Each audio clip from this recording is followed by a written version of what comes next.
Welcome to A Drink of Wisdom with Nathan Drinkard. I'm Jay Wise. Thanks for spending some of your time with us. We're on Anchor, we're on Spotify, we're on Apple Podcasts, we're on so many other podcasting platforms. We can't even keep track of them at this point. Right. And we're up at the A Drink of Wisdom YouTube channel. You can find us on all those locations. Check us out. Drink, what's going on, man? Great to have you all on. Hey man, you know it's another a fruitful Friday out here, man. So I can't complain. Everything good, everything good. What about you and yours? I'm good, man. I'm good. How about you? Hey, well let's do it then. You know what it is. Another day, another dollar. We got to give the streets what they need. We're gonna see what they don't. Absolutely say what they want. Hey, set your plates because it's time to eat. And Jay, you know what it is. Last but not least. Let's talk some sports, baby. Let's roll, Jay. All right, this is episode 11 of season 3, and we got a clean sweep of previews. We're going to preview the American League and National League Championship Series in baseball.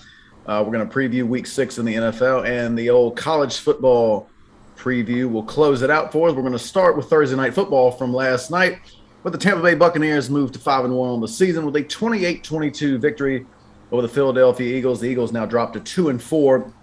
Tampa built a 21-7 halftime lead in this one. They would build on that early in the second half, and they made it 28-7. The Eagles made a late charge. They get to within 6, 28-22 in the fourth quarter, but the Bucs used one of those chew clock drives at the end of the game to run out the clock, and they get the victory 28-22. Tom Brady 34-42 for 297 yards. He threw two touchdowns on the ground for Leonard Fournette. Tough night for the Eagles offense. Just not a lot of yards for them. They were held to 213 yards. Just 113 were passing yards as Jalen Hurts struggled with the pass rush of the Buccaneers. Miles Sanders, he got going a little bit late, 9 carries, 56 yards. But just 2 catches for the reigning Heisman Trophy winner, Devontae Smith, as he was not able to get it going last night. Drink. If you ask me, I think the result was a little closer than I expected. But was this game really as close as the score might indicate? Hey, listen. If you watch the first half of this game, come on, you can't believe this game was this close. That first half, like Philly just could not get out their way. It looked like a mismatch. Let's just call it what it is. It looked like a clear mismatch. The Eagles defense couldn't really do a whole lot with Tampa Bay offense. You had Antonio Brown out here just putting people on posters, just blowing past them. The crazy thing about this is this. That was pretty much without the services of Mike Evans and Chris Godwin for the most part. You had Antonio Brown and O.J. Howard side that took up much of the load. Tom Brady, Tom Brady almost went for 250 in the first half. I think he was a shade under 200 passing yards by halftime, and the only reason I felt like it was that short because he threw that interception. I don't know what all I can say is this. Philly in this game looked like the Philly team that we projected when we did our preseason previews of each conference and each division. We felt like Philly was going to come in here and be the walking doormat of the NFL in total, and then we seen what they did with the Falcons. Then we seen what they did with Carolina. So that's 2 of their 4 wins. But I'm going to tell you right now, man, as I watched that last night, this is not going to cut it. And I'm not just talking about Jalen Hurts. Actually, I think Jalen Hurts gave it as you called it before the show, the college boy try last night. He tried. He really did. Listen, I understand people, he don't stay in the pocket long enough. He don't go through his progression. Yeah. That sounds all good until you see some 300-pound dude coming at you with all he got. I got it. If you want to tell me, well, he played football, that's what he's supposed to do. Well, you stand out there and you try that when your offensive line just laying down on the ground the whole time. What you want him to do? So with that said, I think you had to couple that with the fact they couldn't run Miles Sanders in the first half for whatever reason. I was thinking they just didn't want to run him. I think Vita Vea, I think him by himself. If you just took him, I think he intimidated the whole Philadelphia offense as far as the run game go. They looked at him and said, "We're not going to run the ball. We're just going to pass." He really, I don't know what happened, but he seems to really stagnize their running game. Now, and with that, if you're gonna make yourself one dimensional like they was in the first half, then hey, go ahead, Jalen Hurts, go on roll out to the right. We see it coming, and we're gonna send Shaq Barrett over there. Now it was one play where I thought Shaq Barrett had Hurts, and Hurts showed the speed. He turned it up and he went around Shaq Barrett, and I'm pretty sure he was like, all right, yeah, this young fella got some goods. Like, he ain't just all talk. He just went right around Shaq Barrett, and I just knew that was gonna be a sack. But that was one of the few times that the Eagles actually won, and I think that was maybe a 4-yard gain at the end of the day. So it wasn't like it was a dramatic play, game-changing play. However, but it just showed the ineptitude of what the Eagles was doing on the offense in the first half. Because the second half they kind of came alive, but in the first half they was flatlined. But I gotta say this. What's that guy?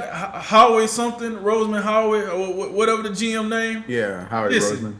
Howie Roseman. Hey, listen.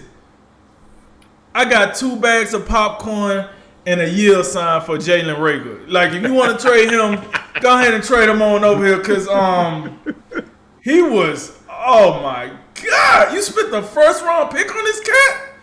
Like, this guy was... If it wasn't for the fact that he drew 2 huge pass interference calls, oh man, like, what is he on the field for? You remember the best part, right? The best part of that was Justin Jefferson was available at that time. Yeah. We all knew. I think we all agreed at the time that it was Ruggs, Jerry Jeudy, and CeeDee Lamb. And then the next best thing was Justin Jefferson, and I think Jefferson went to the Vikings with the very next pick. And that looks like one of the big mistakes of last year's draft. Yeah, I'm with you. Because this Jalen Reagor cat ain't it. I was looking at him last night, and I'm just like, no wonder Devontae Smith only getting 2 balls through to him. I mean, if you look at the safety back there, and Troy Aikman called it out just as good. It's like the safety, he don't even got to make a decision back there. He's like, hey, what number 6? I'm just gonna go ahead and cheat on over here with number 6 at. Where number 6? Because he knew 18 wasn't giving them nothing. Hey, don't even worry about him. You worry about 6. You worry about Hurts. Not Hurts. You worry about Ertz. You worry about Goddard. Don't worry about that cat over there. Don't. What's the other guy? Gainwell, the guy that got popular all of a sudden. We worry about him before we worry about Reagor. Don't worry about Reagor. Reagor out here, 1, 2, 3 Cancun in the middle of the season. That's Reagor right now. Like, that's just not it. He was not it last night. So I want to make sure I gave him that tidbit. But to what you said about the run game. Now, that was the first half. Now the second half came around, and I thought Tampa Bay was like hanging on by dear life. I don't want to go, break it down too much because you brought this to my attention last night as the game was going. You text and you had some things, so I'm not going to steal your thunder on that. But I'll say this. The run game came alive because they finally wasn't scared of Vita Vea anymore. And Miles Sanders looked good. And you know one thing? If you're at home and your crowd is just restless, and they're begging you to run the ball. Like, this is a passing league. Like, we say this with all honesty, Jay.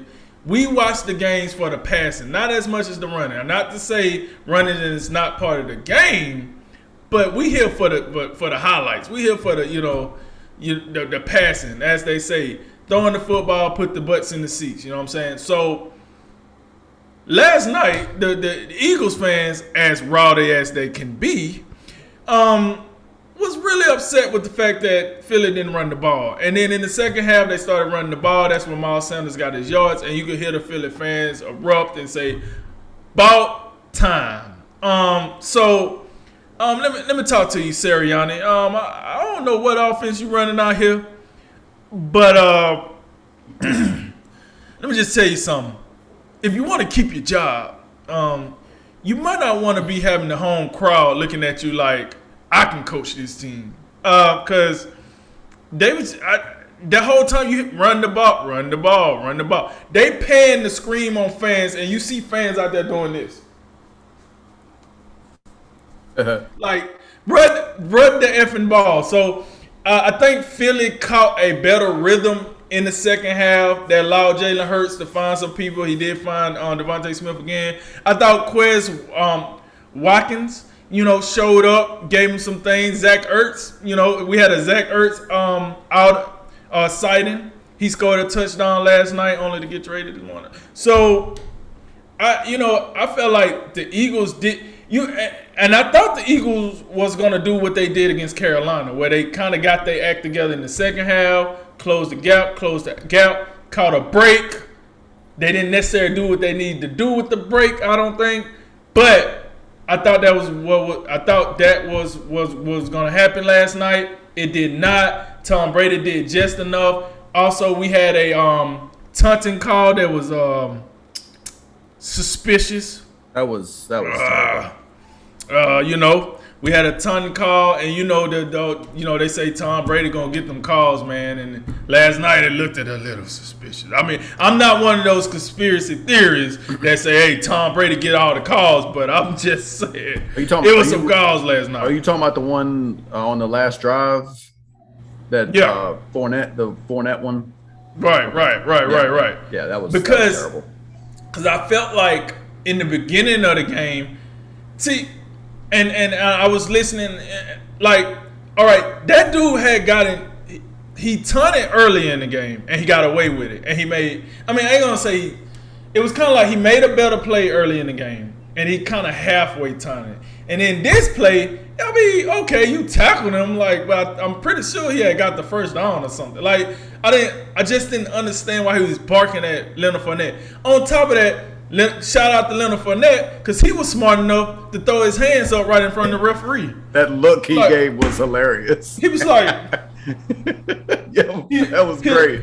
He hit him with the Westbrook.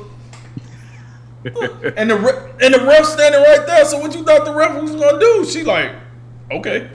Like, oh, you want to talk that trash right in front of me? So she pulled a flag and threw that thing, and it was a weak call. But come on, man. You got to know what you're doing. You got to know where you at. You got to know the situation. Don't like the call, but I didn't like what the player did even more, to be honest with you. What in the hell? What are you celebrating? You made a tackle? It's the NFL. Okay, cool. Get your ass back to the huddle. No, I don't. That whole thing frustrated me. So I leave that alone. With all of that said, Tampa Bay 5-1. They definitely, they lost Richard Sherman last night to a hamstring. Felt like the second play of the game or something. It was pretty early. So they still got some things to do with the secondary, but that front seven, folks, or that front six, however you want to say it that way. Linebackers looked good last night, I thought. Defensive line looked good last night. And listen, it is what it is. The Eagles just don't have enough to play a team like Tampa Bay for a full game. And Tampa Bay, for all intents and purposes, I could say they let their foot off the gas because they just felt like the Eagles didn't have enough. And that's what it all came down to. So, no, Jay, this game was not as close as the final score predicted. Yeah, from my vantage point, it looked like Tampa Bay clearly a superior team. 21-7 at the break, 28-7 at the half. And then, they just started playing around too much, particularly after Philly has a missed field goal when it was a 2-touchdown game. So you get the ball back, just shy of midfield. And then you have a 4th and 2 around midfield, close to it. 4th and 2, 4th and 3. Yeah, 4th and 3 at the Philly 46. And you throw something that, you throw the ball to O.J. Howard, it's not close. And it's like, it just felt like the way the game had went, Philly just hadn't shown enough offensive consistency that made you believe, if you punt the ball and make them drive 90 yards, they're going to be able to do it. So, and especially when you look at time and score, that made really no sense to me. And right after that turnover and downs, it was just all of a sudden they just the Eagles discovered that Miles Sanders was around, and it's like, hell, time that. All right, Miles, now it's your turn. Come on, man. I know you've been waiting all night. Gas him up. So they finally, made it a priority to get that dude in the game, and then they go for two, they get it, and then Tampa Bay did what they had to do. They got assisted by that taunting penalty that kind of jump started them, and then they was able to run out the clock. But I really thought, I think give credit to Philly for not quitting and not like just laying down and like, oh, we down 3 touchdowns to the Super Bowl champs. Right. This game's over. That mean, I thought the players competed. I guess in my mind, I didn't think either coaching staff was particularly great last night. I think the Bucks, the way they closed the game, I didn't like it. I thought they kind of mismanaged it. And then the Eagles, I mean, I know they're undermanned, and they're just even with the home field advantage, that's not enough to like square these two teams. Right. But I'm just looking at after the Eagles open up with a touchdown drive, you've got 6 consecutive basically 3-and-outs. And on those 6 drives, you got Miles Sanders getting the ball on the ground. You got him getting 2 carries. And I just don't – you've got Jalen Hurts like scrambling basically every play. And I get it. And we said this – I think we said this opening night when Tampa played Dallas. And it was like Dallas like – their balance was just off kilter. It was like 50-some passes and like 10 runs or something ridiculous. And I'm like, I get it. Vita Vea, with his 350-pound behind, you can't move him, and he's going to clog up everything. We get it. But you at least have to, like, make them think, like, make the run game be a threat so things like play action work. And just like Dallas, they didn't get it right that night. I thought Philly they didn't play it well last night. But but they had that stretch in the second half when they got cooking a little bit where they found some room. So, I thought that was a mistake. I mean, especially with Jalen Hurts. I mean, it's just unfair to just put that much on Jalen Hurts at this stage with that offensive line, with that Tampa Bay pass rush coming at him. I mean, he was running for his life basically every play from the jump. And to his credit, he got sacked twice last night. And he avoided a whole lot more because, Shaq Barrett was seemingly coming for him about every play. So that just brings me back to another point I thought of. I think the Eagles were like doing a halftime thing where they honored 2 of their old offensive linemen, Trey Thomas and John Runyon. Well, I'll tell you one thing. They could have used them dudes last night because what they got going on right now just is not quite it, I got to tell you. I think we know about the Eagles. I think that 2-4 right now, the way they played week 1 and then you get a win against Carolina, who Carolina looks like they're a solid football team.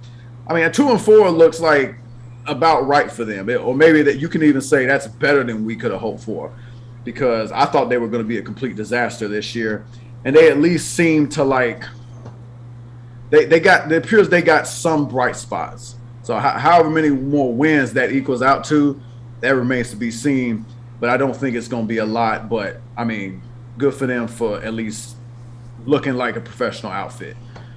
Tampa, I still think that there is some cause for concern for Tampa. This secondary it's decimated. It's not like one of their strengths to begin with, but the injuries are just hilarious. Jamel Dean, he gotta get his crap together. He'll hold it on every play. They had a gross pass interference call that the refs missed. Where he's face guarding. He jumps mega early, and they just completely whiff on that in the end zone. I think Jalen Hurts scored right on the next play, so it didn't matter. But that was terrible. So he's got to be a little bit better. He's like the one corner they still have. When you talk about him, Davis, and Murphy Bunting, he's the one guy who, was in there like 3-man rotation last year. So he's got to be a little bit better. But you lose Richard Sherman. That hurts a lot. I don't think they had Antoine Winfield last night. So that's going to be a problem. And, if you look at their schedule, they haven't, it hasn't been the toughest of roads so far. So against teams that are, a little bit better than Philadelphia is, I think they could struggle. But and they do have that front seven, which is still ferocious. You talk about Shaq Barrett. You talk about JPP and those two great middle linebackers that they have. I mean, they're going to be fine. That's just going to be a weakness of them, and hopefully their pass rush can like compensate. But I think one thing that'll help their defense, and it goes back to the point of like the running game for the other side for the Eagles. I want more Leonard Fournette. This guy, I mean, when you watch him play, it appears there is still a reason that Jacksonville several years ago made this guy the fifth pick or however what he was a high first round draft pick. I still there's a lot of juice in that tank. I thought he was really good last night. He's a better receiver than I think people give him credit for. And I think Tampa Bay, they get too cute sometimes. If I'm out there with a 44-year-old quarterback, and I get it, Tom Brady is still slinging it. He's playing at a high level. But I think it would be in their benefit to lean more on Leonard Fournette. And if you want to throw Ronald Jones in there more, I'm cool with that. But lean more on the running game. Let that offensive line, get downhill, get in the game early. And I know they got a lot of mouths to feed in that offense. But I would run the ball more. And I think running the ball, that's going to help that defense. Because you run the ball, you control the clock. That'll help the defense. And they did control the clock last night. And they do that with the short passing game. So I'm good with that. But I just think the running backs need to be more involved. And also, I know they got Giovanni Bernard to be the third down dude or situationally. I just think when you have that many running backs that you're trying to sprinkle in, it can get a guy like Leonard Fournette out of rhythm. I'm good. I like if you want to put two backs and do the split that way. But I think if you got three, then you're kind of pushing it. Let Leonard Fournette work. Let Ronald Jones work. I'm not no disrespect to Giovanni Bernard, but I think it's a little bit overdoing it at this point.